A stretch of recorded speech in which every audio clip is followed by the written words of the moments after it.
Bon réveil, bonjour ou bonsoir mes chers. Chapitre 5. La culture d'un groupe déviant, les musiciens de danse. Il existe des cas où des activités sont légales mais regardées de travers par les membres les plus conformistes de la société. L'exemple que Baker étudie dans ce chapitre est celui des musiciens de danse. Ces derniers constituent un groupe stable sur une longue période qui finit, comme tous les groupes stables, par développer un style de vie qui leur est propre. Le problème des déviants, comme nous l'avons esquissé dans la première vidéo, est que, étant donné que leur style de vie n'est pas conforme aux exigences sociétales, ils ont tendance à se réunir dans des groupes qui articulent leur fonctionnement autour de la déviance en question. Les individus y appartenant définissent ainsi leur propre culture, basée sur leur propre définition de leur pratique déviante, en inadéquation avec ce que la société perçoit de cette pratique, à savoir son caractère répréhensible. On a comme exemple les hippies, les skinheads ou autres. La particularité des musiciens de danse est qu'ils exercent un métier du tertiaire en contact direct avec les bénéficiaires de leurs prestations, ce qui implique que les clients peuvent leur faire subir leurs sanctions directement, donc applaudissements, huées, départ de la salle, etc. Les musiciens en question considèrent que la seule musique qui mérite d'être jouée est le « jazz », entre guillemets. Et c'est ce qui pose problème dans leur cas. J'explique. Les musiciens sont pris entre deux feux. D'un côté, le style de jazz sophistiqué qu'ils apprécient jouer n'est, selon eux, pas compris par les spectateurs, ce qui induit qu'ils sont contraints, s'ils souhaitent connaître le succès, de jouer de la musique dite commerciale afin de plaire au public. De l'autre côté, la musique commerciale n'est pas du tout appréciée par les musiciens, et lorsque ces derniers la pratiquent, ils ont généralement une basse estime de leur travail. Donc, les musiciens se classent eux-mêmes en fonction du degré auquel ils font des concessions aux profanes, c'est-à-dire sur un continuum qui va du musicien de jazz au musicien commercial. Et ceci constitue l'exemple parfait pour illustrer la différence de perception que les déviants et les personnes extérieures ont de l'activité déviante. Passons donc à la première partie nommée musicien et cave. Petite précision importante, le terme cave est une traduction plutôt étrange du terme square, qui provient de l'argot du monde du jazz. À croire que la traduction a été effectuée par des Québécois. Estit cave, tabarnak de calice. Pour définir brièvement le mot cave, il s'agit de gens qui ne font pas partie du système de croyance des musiciens, basiquement. Ils disent qu'ils possèdent un don qui ne peut pas être acquis par l'éducation ou l'entraînement. Il doit être inné. C'est ce prétexte qui les protège des influences et des critiques des non-musiciens, puisqu'ils n'ont pas ce don, donc ils ne peuvent pas comprendre leur art. Plus généralement, les musiciens ont le sentiment d'être différents des autres personnes, supérieurs à elles, et qu'ils ne doivent être soumis, dans aucun domaine de leur existence, au contrôle de personnes extérieures au métier musical. C'est à ce titre qu'ils considèrent qu'ils ne sont pas obligés d'adopter le comportement conformiste des caves. On peut donc parler sans gêne de dédain. Par ailleurs, les groupes de jazzman s'amusent souvent à observer le comportement des caves afin de s'en amuser. Ceci dit, ils ne cherchent pas à imposer leur idiosyncrasie aux autres, du fait de leur comportement ésotérique. En effet, les musiciens qui souhaitent s'exprimer librement insistent sur le fait que les pressions extérieures peuvent les forcer à s'abstenir de satisfaire ce désir. Les musiciens commerciaux et les musiciens de jazz sont a priori d'accord là-dessus, et partagent le même mépris de leur public de cave, à leurs yeux responsables de l'obligation de faire commercial pour réussir. Faire commercial étant de jouer de la musique commerciale. En soi, les musiciens doivent faire un choix entre intégrité et cupidité. Les musiciens commerciaux justifient leur choix en prenant le fait que, pour vivre, c'est une nécessité de plaire aux caves, car ce sont eux qui paient les places. Ils doivent satisfaire la demande. Les musiciens de jazz, eux, admettent les difficultés qu'il y a à jouer sans plaire à leur public, et sont sans cesse tiraillés vers la tentation de la transgression de leurs propres normes. Mais ils sont face à un dilemme. S'ils jouent comme des commerciaux, ils ne se plairont pas à jouer ainsi. S'ils jouent comme des musiciens de jazz, ils trouveront plus difficilement du travail et gagneront beaucoup moins leur vie. Notons que, parfois, l'employeur peut exercer une pression telle sur des musiciens, pourtant peu enclins aux concessions à jouer commercial, pour plaire au public. Les musiciens n'ont d'autre choix que de s'avouer vaincus dans ce cas de figure. Vous l'aurez compris, les musiciens sont hostiles à leur public et détestent faire des concessions. C'est à cause de cet état de fait que certains s'isolent ou s'auto-ségrègent. Par ailleurs, les musiciens préfèrent être sur une estrade afin d'être spatialement éloignés de leur auditoire. S'ils n'ont pas cet isolement, ils l'improvisent. De plus, leurs horaires décalés favorisent un isolement du monde conventionnel, puisque les concerts sont souvent tardifs. Ainsi, les jazzman partent au boulot dans la soirée, et se plaignent de ne pas rencontrer de filles bien à cause de ça. Mais leur condition n'est pas le seul facteur de leur isolement. À vrai dire, leur mépris des caves est tel que certains ne supportent pas leur présence, et, dans les cas les plus extrêmes, se flagellent eux-mêmes en s'interdisant des contacts avec eux, par principe. Ils en vont jusqu'à établir un argot spécifique dont le mot cave fait partie, afin de pouvoir exprimer des problèmes et des activités pour lesquelles le langage ordinaire ne fournit aucune terminologie adéquate. Un jeune musicien sur le point de quitter le métier attirait l'attention sur la fonction de ce type de comportement. Témoignage. Pourtant, je suis bien content de quitter le métier. J'en ai assez d'être avec des musiciens. Il y a un tel bazar de rites et de cérémonies idiotes. Il faut parler un langage spécial, s'habiller différemment, porter des lunettes différentes. Et tout cela veut seulement dire « nous sommes différents ». Chapitre 6. Les carrières dans un groupe professionnel déviant. Les musiciens de danse encore une fois. Donc les carrières déviantes ont déjà été analysées dans un chapitre précédent sur la marijuana. Mais Baker change d'axe ici. Il ne s'attaque plus à la genèse du mode de comportement déviant, oui on dit genèse, mais aux conséquences sur la carrière professionnelle de l'individu, du fait qu'elle se déroule dans un groupe professionnel déviant. Comme nous l'avons vu, le principal problème des musiciens est celui du maintien de leur indépendance par rapport aux tentatives de contrôle de leur activité artistique. En effet, ce sont les personnes étrangères au groupe des musiciens qui exercent un contrôle, puisque les jazzmen dépendent d'eux. Mais les musiciens ne sont pas indépendants de la structure hiérarchique de l'évolution professionnelle, bien qu'elle soit un peu différente de la normalité. Ceci dit, à la différence des ouvriers, son évolution n'est pas dépendante d'un employeur particulier. La hiérarchisation des emplois est plus informelle dans ce milieu. Elle prendra en compte les revenus, les horaires de travail et la réputation professionnelle que lui octroie la communauté musicale. Jouer de façon saccadée dans un bar à striptease, ou jouer de manière régulière dans une chaîne de radio ou de télévision n'est pas perçu de la même façon socialement. Et évoluer dans ce milieu dépend beaucoup des réseaux que l'on entretient. En effet, à la manière que les médecins ont de s'envoyer des patients,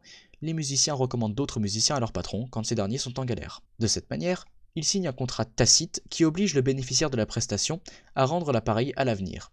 Et c'est ainsi qu'ils se garantissent un cercle de relations leur permettant d'avoir toujours du travail. Mais cette coterie ne garantit pas seulement une sécurité dans le travail. Dans chaque coterie, les membres sont souvent de hiérarchies différentes. Vous l'aurez compris, être dans une coterie permet d'espérer un jour aux musiciens débutants de pouvoir grimper en rang dans cette hiérarchie.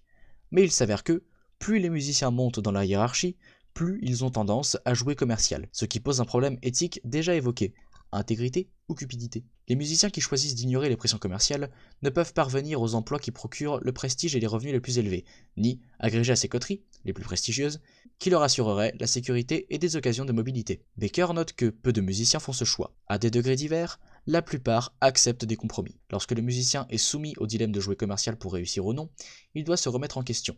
Certains qui ont fait le choix du succès finissent par jouer commercial de façon instinctive à chaque représentation. Dans un témoignage, un jazzman explique qu'il s'est fait avoir par ce travail commercial et qu'il ne pense plus à jouer du mieux qu'il peut, mais à jouer ce que son public souhaite entendre. Certains musiciens s'en tiennent à une conception artisanale de leur travail. Ils ne se soucient plus du genre de musique qu'ils jouent, mais de la qualité de leurs prestations, en y plaçant leur amour-propre. Si, en plus, l'artiste est excessivement doué, son aptitude lui permet d'avoir la flexibilité nécessaire pour fournir à son employeur ce qu'il désire, et cela peut conduire à la réussite professionnelle. Nous avons esquissé auparavant que les musiciens avaient tendance au dédain face aux normes et au monde conventionnel, ce qui explique qu'ils rejettent toute appartenance à ce monde, celui des caves. Mais n'oublions pas que les musiciens ont une famille qui n'est pas nécessairement adepte de la culture jazz. Dissocions la famille de provenance et la famille choisie. Les parents n'exercent pas la même pression sur l'individu que sa femme, bien qu'elle puisse être similaire dans bien des cas. Et en l'occurrence, les liens familiaux peuvent avoir des conséquences désastreuses sur la carrière du musicien. En effet, la carrière de musicien est souvent mal perçue par les parents, qui y voient une ouverture sur une vie de bohème, une instabilité financière, un entachement pour la réputation familiale, etc. Dans ce cas de figure, le musicien est confronté à un choix. Il peut soit abandonner son projet, ou il peut le poursuivre en sachant qu'il ne bénéficiera pas du soutien affectif et financier qu'il aurait eu en temps normal.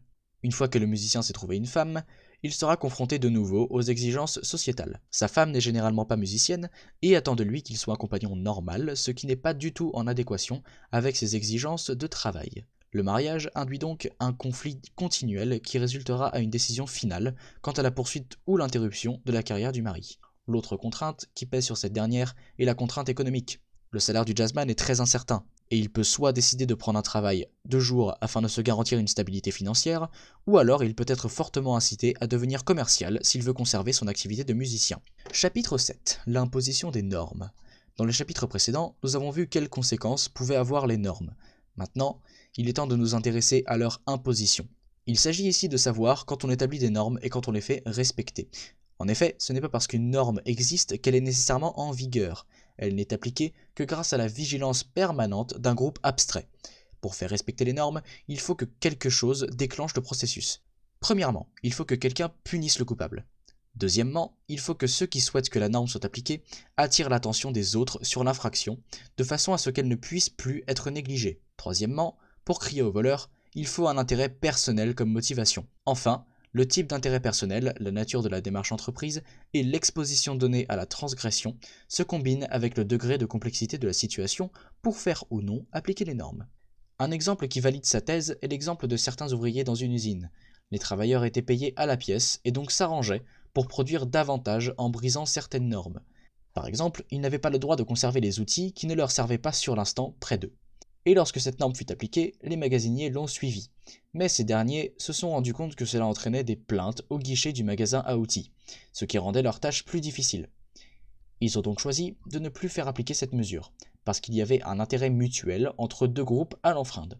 Intéressons-nous maintenant aux étapes de l'imposition des normes. Alors Baker utilise ici un modèle qui fait référence au droit pour démontrer sa thèse. Mais, à la manière d'Erving Goffman qui utilisait le vocabulaire scénographique pour parler de la vie quotidienne, il ne faut pas interpréter les analyses suivantes comme valides uniquement dans le cadre juridique. Bien, une fois que ceci est posé, on peut commencer. Il faut savoir une chose, une norme n'est pas ici sans raison. Elle s'attache, en général, à une valeur. Par exemple, la valeur du respect d'autrui donne comme norme de ne pas humilier notre interlocuteur. Et ce présupposé est systématique. Mais la référence aux valeurs pour orienter l'action rencontre deux problèmes. 1. Une valeur est un idéal, ce qui implique qu'il est difficile de l'appliquer dans tous les cas. 2. Certaines valeurs sont si vagues qu'on peut parfois adhérer à des valeurs contradictoires. Par exemple, les valeurs d'égalité nous interdisent la ségrégation raciale, mais les valeurs de liberté individuelle nous interdisent de nous impliquer dans la vie des gens, donc de les juger. Donc en soi, la norme provient de la valeur, dans le sens où cette dernière n'est pas suffisante pour légiférer les relations sociales. Les groupes sociaux vont donc ainsi choisir certaines valeurs correspondant aux problèmes auxquels ils sont confrontés, en créant une norme. En fait, des valeurs peuvent renfermer un potentiel inutilisé de normes que l'on n'a pas encore déduites, mais qui pourront, dans certaines circonstances, être transformées en normes spécifiques à part entière. Mais existe-t-il des normes qui ne sont pas fondées sur des valeurs? Eh bien oui, il existe des normes permettant de légiférer d'autres normes. Baker donne l'exemple des normes régissant les transactions sur les valeurs financières. Elles sont ici pour ordonner un système complexe, pas parce qu'une valeur les y pousse, même s'il peut arriver, dans certains cas, que des justifications sur cette base soient trouvées après coup. De même, des actes de répression ou de contrainte peuvent se fonder sur des normes inventées pour la circonstance, à seule fin de justifier ces actes. Mais existe-t-il une instance qui crée et impose les normes? Oui, et Baker les nomme les entrepreneurs de morale, qui constituent l'objet de son chapitre 8, les entrepreneurs de morale. Comme nous l'avons vu dans la première vidéo, les normes sociales sont créées par des groupes sociaux spécifiques. Elles sont le produit de leur initiative et sont, à ce titre, des entrepreneurs de morale. Nous distinguerons ceux qui créent les normes et ceux qui les font appliquer. Le prototype du créateur de normes, c'est l'individu qui entreprend une croisade pour la réforme des mœurs. Pour lui, les normes en place ne le satisfont pas, et ça le choque profondément. Il fera tout pour changer la législation afin que ces vertus soient respectées et que le monde puisse être en ordre. Notons l'importance du terme croisade, puisque le réformateur typique se croit investi d'une mission divine. Les prohibitionnistes par exemple, ou les Américains avec leur fameuse destinée manifeste.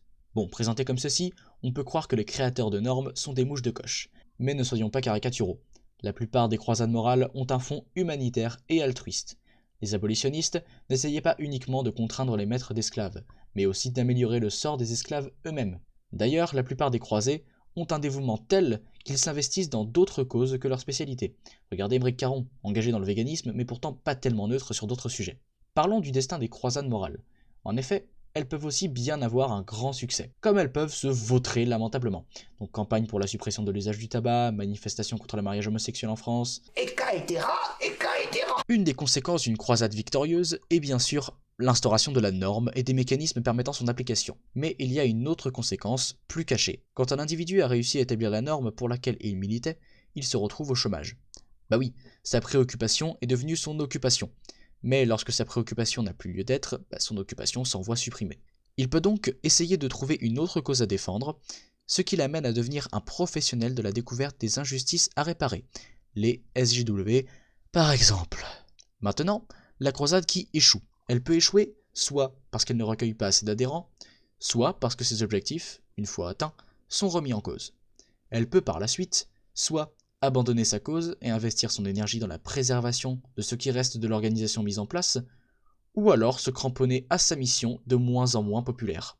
La conséquence la plus évidente d'une croisade, comme nous l'avons déjà signalé, est la création d'un nouvel ensemble de lois, qui va de pair avec la création de nouvelles organisations spécialisées ayant pour charge de faire appliquer la loi. Ce qui était à la base une croisade devient institutionnalisé.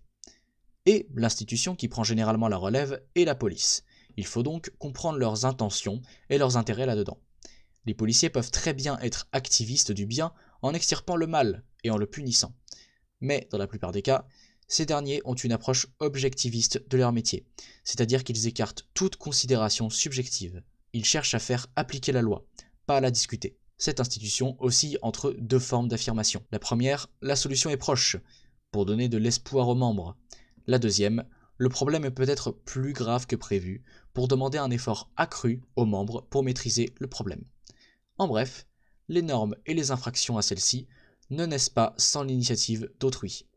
Même si, éventuellement, une pratique nuit objectivement au groupe dans lequel elle s'effectue, le dommage doit être découvert et signalé. Et ceci est valide aussi bien dans la création d'une norme que dans son application. Je sauterai les chapitres 9 et 10 parce qu'ils exposent les difficultés de l'étude sur la déviance pour le premier et une vue rétrospective pour le second. Si vous souhaitez les lire, je vous conseille encore une fois de le prendre à la prochaine librairie dans laquelle vous irez. Pour ma part, ce premier opus m'a beaucoup appris, et je pense effectuer quelques transformations dans la forme que prendra les prochains numéros. En attendant, n'hésitez pas à donner votre avis en commentaire, j'en prendrai compte. Et sur ce, je vous souhaite à tous un bon réveil, une bonne journée, une bonne fin de soirée, ou même une bonne nuit. A plus, à la prochaine tout le monde.